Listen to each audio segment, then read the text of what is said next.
Hello friends, মাই veg ফুডে আপনাদের সবাইকে স্বাগত।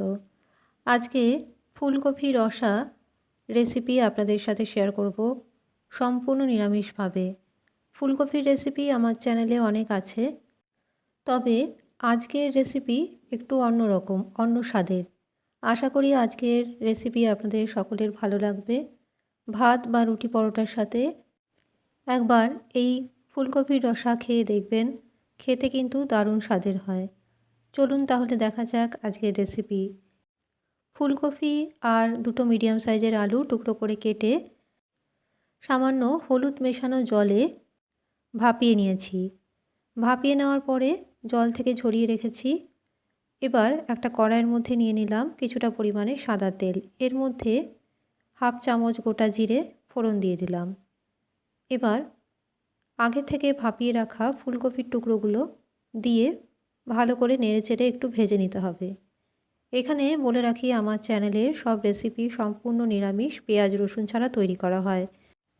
যারা নিরামিষ খেতে পছন্দ করেন রেসিপিগুলো অবশ্যই একবার দেখে নেবেন, খেতে কিন্তু দারুণ স্বাদের। আর রেসিপিগুলো যদি পছন্দ হয়, ভালো লাগে, অবশ্যই চ্যানেলটি সাবস্ক্রাইব করে রাখতে পারেন।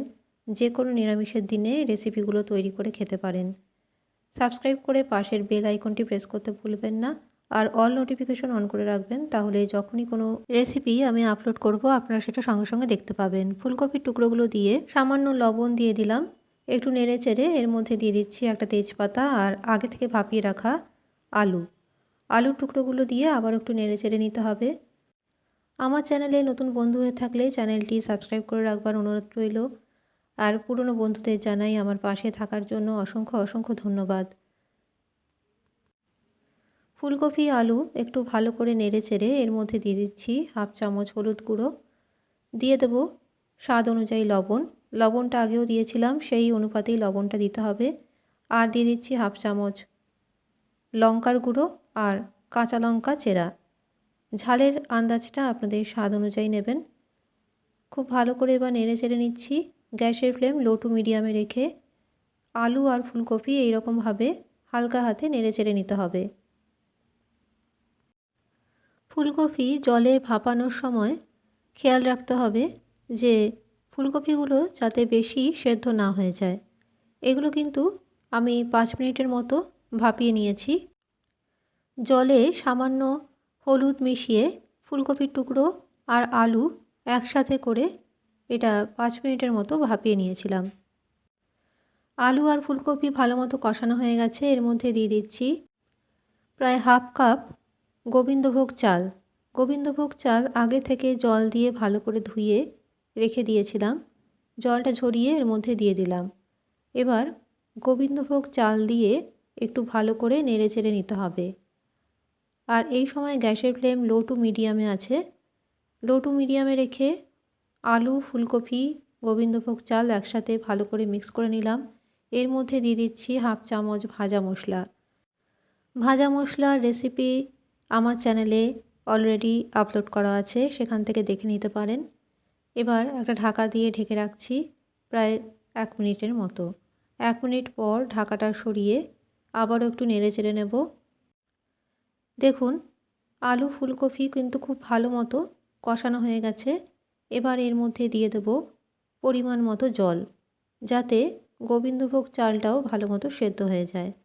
সেই অনুপাতেই জলটা এখানে ব্যবহার করেছি। আপনারা আপনাদের আন্দাজ মতো জলটা দেবেন।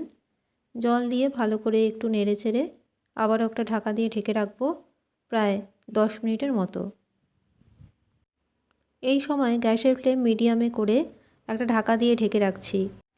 ফুলকপির রেসিপি অনেক রকমের খেয়েছেন, কিন্তু আজকের এই ফুলকপির রসা বাড়িতে এইভাবে একবার বানিয়ে দেখবেন, খেতে কিন্তু দুর্দান্ত হয়। এবার 10 মিনিট হওয়ার পরে ঢাকাটা সরিয়ে নিলাম। এবার একটু নেড়ে চেড়ে এর মধ্যে দিয়ে দেবো দুটো কেটে রাখা টমেটো। টমেটো আগে দিয়ে নিই, কারণ টমেটো দিলে চালটা সেদ্ধ নাও হতে পারত, তাই টমেটো আমি চাল সেদ্ধ হওয়ার পরেই দিয়েছি। এবার এর ভেতর থেকে তেজপাতাটা আমি সরিয়ে নিচ্ছি।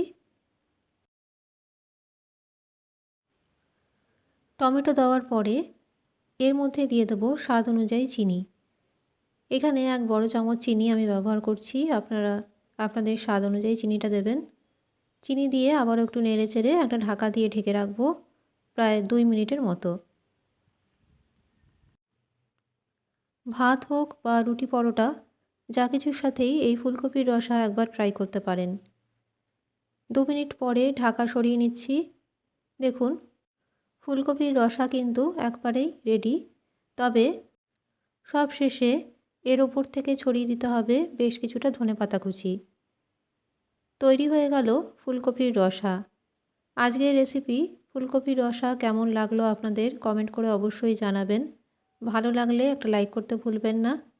গ্যাসের ফ্লেম অফ করে 2 মিনিটের জন্য ঢেকে রাখবো। 2 মিনিট পরে সার্ভ করে দেখাচ্ছি। আশা করি আজকের এই রেসিপি আপনাদের ভালো লাগবে। আর ভালো লাগলে অবশ্যই একটা লাইক করবেন আর শেয়ার করতে ভুলবেন না। আজকের মতো আমার রেসিপি এখানেই শেষ করলাম। ভালো থাকবেন, সুস্থ থাকবেন। নমস্কার।